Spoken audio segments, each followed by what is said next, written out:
විශේෂයෙන්ම අපේ බලාපොරොත්තුව තියෙන්නේ මේ වෙනකොට අපේ රටේ වසංගතයක් තත්ත්වයටපත් වෙන මේ ඩෙන්ගු රෝගය මාතර දිස්ත්‍රික්කයටත් අනුදායක මට්ටමක් ඇති වෙලා තියෙනවා. දැන් පහුගිය දවසේ විශ්වවිද්‍යාල 30 ශිෂ්‍යාවක් දෙනියාය මිය ගියා. ඒ වගේම මාතර ප්‍රදේශයේ ඩෙන්ගු විශීඝ්‍රයෙන් පැතිරෙනවා. අපට ඒකේ සෙවණැලි දැන් වැටිලා තියෙනවා. මේක අපිට ආරම්භෝලේ මම අපි හිතුව විදියට ඔය වෙසක් උත්සවෙත් එක්ක දන්සල් බලන්න, තොරම් බලන්න ඇවිදින්න ගියා. ඊට පස්සේ තමයි අපි ලකුරැස දෙන්න වැඩි උනේ. අපේ විමර්ශනයේදී අපි දුටුවා ඒක හොඳින්ම. ඒ කොහොම වුණත් අපිට මේකෙන් මිදෙන්නට බෑ. අපේ ජනතාව ආරක්ෂා කරගෙන ඉන්න අපේ වගකීම. විශේෂයෙන්ම සෞඛ්‍ය අංශයට විතරක් මේ කාර්යය කරන්න බෑ.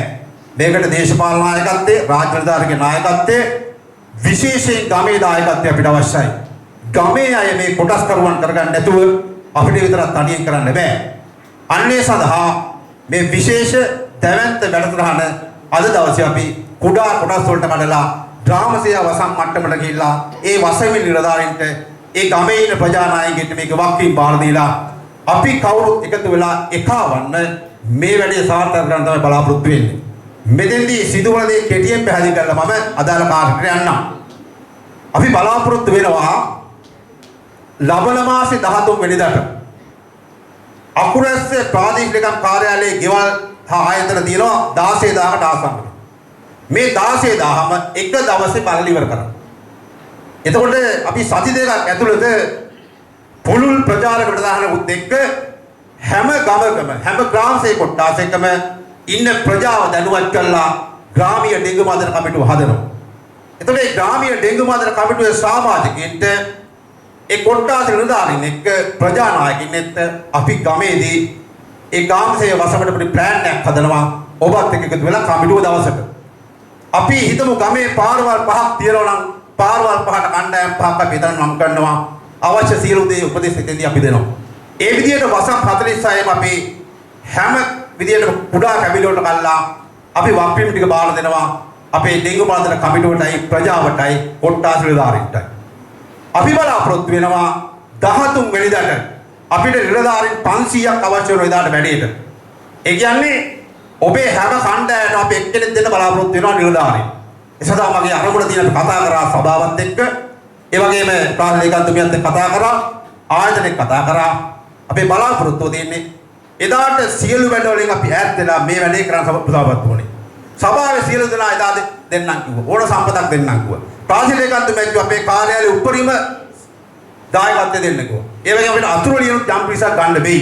යෝනු සේනාංකය, පරිසර බට කණ්ඩායම්, ඒ වගේම පොලිසිය මේ වගේ අපේ ඒ වගේම විද්‍යාපීඨෙත් එක්ක පොඩක් කතා කරලා විද්‍යාපීඨ අපිට මාත නිරන්තර බැඳීමත් අපි අතුරුලේදී විද්‍යාපීඨ ඔක්කොම කණ්ඩායම් අපිට දුන්නා. අපි විධිමත් පිළිමක් කළ විද්‍යාපීඨ කොටසුත් එක්ක 500ක පිරිසක් අපි අකුරැස්සට ගෙනල්ලා හැම වසමකට අඩුම තරමේ නිලධාරී 10ක්. ඒ නිලධාරී 10ත් එක්ක අර තෝරගත්ත කොටස යොදාගත්ත විදිහට වැඩේ අපි කරනවා. අපි ගමේ කරන වැඩේ විතර කතා කරනකොත් වෙලා යනවා. අපි ගමේදී වැඩේ කරමු. අපි දැනට බලාපොරොත්තු වෙන්නේ වක්කීම් ටික බෙදා හදා දීලා මේක ගමට ගිහිල්ලා ගමේ ඔක්කොම දැනුවත් කරලා එක දවසක ඔක්කොම ඇවිදින්න. ඉතින් එදින්දී අපි අද බලාපොරොත්තු වෙනවා අපේ ග්‍රාමධාරී වසම් 46ට කමිටු පිහිටවන දින සහ වේලාව දාලා තියෙන්නේ ස්ථානය වෙන් කරගන්න. අවශ්‍යයි. ඒකත් මෙතෙන්දී කරගන්න බලාපොරොත්තු වෙනවා. එතෙන්දී අපිට වෙන්න ඕන කාටත් එකතු වෙන්න පුළුවන් තැනක් සඳහන් කරලා අපි එතෙන්ට කට්ටිය එකතු කරනවා. පෝස්ටර් ටිකක් තියෙනවා. මේ පෝස්ටර් එක අපි අද ලබා දෙනවා. එතකොට ඔබේ රැස්වීමට අදාළ පෝස්ටර් ටික ඔබට පුරවන්න තියෙනවා. මේක හිස්තන් තියලා තියෙන්නේ. මේකේ තියෙනවා ග්‍රාමධාරී වසම දිනය, ස්ථානයේ, වේලාව ඔබ ලියන්න. ලියලා ඔබේ ගමේ ප්‍රදර්ශනය කරන්න වේලාසන. හැබැයි මේක පැටික් නම් පෑනින් නම් ලියන්න එපා. අනිවාර්යෙන් නැගෙන ඕනේ කොට වාක්‍යයක්. පර්මනන්ට් මාකරයක් හරි හෝම් රන් පැස්ටල් ගුරක් හරි අරන් මේක ලියන්න.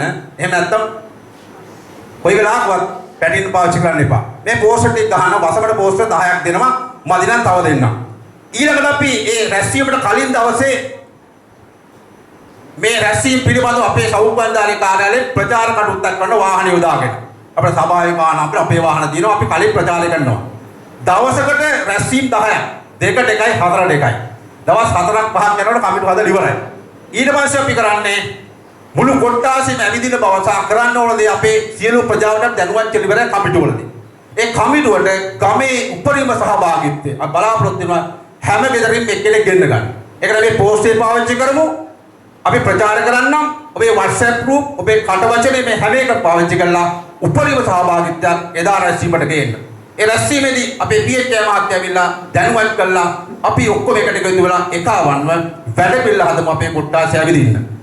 ඇවිදලා හදලා අපි කියනවා අහවල් දවසට අපි ඇවිදින්නේ. එදාට ඇවිදින්න තැනක් තෝරගන්න ඕන. අපි හිතමු පෝරම නම් පෝරම පටුමගේ අපි හිතමු මේ ඔයි පටුමක පටන් ගන්න තැනට හිතමු අපේ සේවා පියස එතෙන්ට කට්ටිය එකතු වුණා ගමේ කට්ටිය. ග්‍රාම නිලධාරිතුමානේ කවුරු කෙනෙක් අපේ MOHට එන්න වෙනවා ඒ පිරිස ගෙනියන්න. ඒකට වාහන අවශ්‍යයි. අපි බලාපොරොත්තු වෙන කොට්ටාසෙන් මොනවා හරි ක්‍රමයක් හදාගන්න වෑන් එකක් හරි සීවලයක් හරි සෙට් කරලා ඒකත් අපි කමිටුවේද කරන්න. ඔබේ ඉල්ලනවා අපි ඒක පුජ්‍යලිය කතා කරන්න. ඔබේ හිතවත් යන්න. නැති අපිට මේ ගමේ වැඩේනේ මේ දායකත්වයේ ගමේ කට්ටිය සපයන්න ඕන. වෑන් එක අපිට පොඩ්ඩක් එදාට දෙන්න. ත්‍රිවිලේ පොඩ්ඩක් ඉල්ල ගන්න. අපිට යම්කිසි අපහසුතාවයක් වුණොත් අපි අපහසුතාවට විකල්ප ටිකක් අපේ ගාව තියෙනවා. විකල්ප ටික මෙතෙන් ඉස්සෙල්ලා කිව්වොත් එහෙම ගමේ වාහනේ අපිට නැතුව යනවා. මොකද ගමේ කට්ටියගේ උදව් ඕන. මොකද ඒගොල්ලෝ මේකේ පංගුකාරය කොටස්කාරය බවට පත් කරගන්න. තේ ටික දෙන්න, වාහනේ සපය ගන්න. නේද? ඒ වගේ වැඩ ටිකක් අපිට ගමෙන් කරගන්න ඕන. එතකොට මේ සති දෙක ඇතුළත මේ සාකච්ඡාව අපේ කොට්ටාසෙ පුරාම යනවා, ගෙයින් ගෙට යනවා. එතකොට ඉබේටම මේ සියලුම ස්ථාන පිරිසුදු වෙනවා ඉබේටම. එතකොට අපිට බලන්න දෙයක් ඉතුරු වෙන්නේ නැත්නම් ඇත්ත. මොකද මම අත්දැකීම කියන්නේ මම මේක තවලම කරා. තවල අති දුෂ්කරයි. තවල එක දවසේ මුළු තවලම ඇවිද්දා. අතුරුලිය කරා, ගැලිපිටිය කරා. ඊටාම සාර්ථකයි. මට අකුරස කරන්න බැරි වුණා. නමුත් මේ පාර අකුරස ගන්න අත ගැහුවේ. මට හයිය තියෙන පස් දෙනෙක් හම්බෙලා තියෙන දැන් මට කිසි බයක් නැහැ. කවුරුවත් පස්සට අදින්නේ නැහැ. PHM හතුරු පස් දෙනා කරාරන්න වැඩ කරනවා.